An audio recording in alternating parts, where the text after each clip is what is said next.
Mira Bhayandar cyber पोलिसांनी बनावट credit card limit घोटाळा उघडकीस आणलाय। या घोटाळ्यामध्ये हरवलेले 2 लाख रुपये पोलिसांनी यशस्वीरित्या परत मिळवलेले आहेत। दरम्यान क्रेडिट कार्ड मर्यादा वाढवण्याच्या बनावट ऑफरशी संबंधित क्रेडिट कार्ड फसवणूक प्रकरणामध्ये तक्रारदाराने त्याचे 2,45,456 रुपये गमावलेले होते।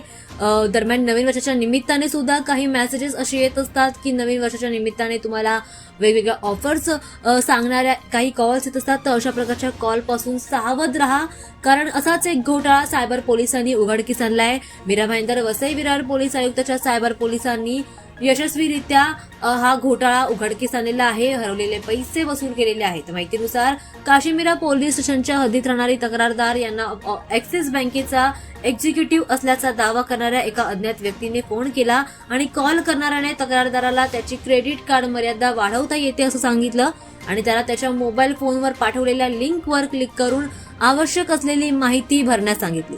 कॉल करणाऱ्यावर विश्वास ठेवून तक्रारदाराने लिंकवर क्लिक केला आणि माहिती देखील त्यामध्ये भरली।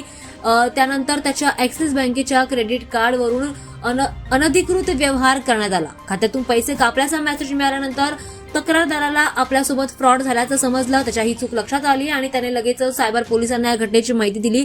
सायबर पोलिसांनी सुद्धा तितकीच खबरदारी घेऊन गुन्हा दाखल केला आणि लगेचच या कारवाईला सुरुवात केली। यावर तक्रार नोंदवून यावर कारवाईला सुरुवात करण्यात आली। दरम्यान तपासात असं आढळून आलं की फसवणूक करून काढलेली रक्कम ई-कॉमर्स प्लॅटफॉर्मद्वारे ऑनलाईन खरेदीसाठी वापरली गेली होती। सायबर पोलिसांनी तातडीने लगेचच कारवाई करत संबंधित असलेल्या एजंटशीसोबत संवाद साधला, संपर्क साधला आणि व्यवहार थांबवण्यासाठी ई-कॉमर्स कंपनीशी तात्काळ पत्रव्यवहार देखील सुरू केला। यावर लगेचच कारवाई केल्यामुळे हा फ्रॉड रद्द करण्यात आला आहे आणि जवळजवळ 2,45,456 रुपयांची रक्कम ही मूळ खात्यामध्ये आणण्यात आली। ही रक्कम परत करण्यात आली। त्यामुळे पोलिसांनी नागरिकांना सतर्क राहण्याचं आणि क्रेडिट कार्ड मर्यादा वाढवण्याचं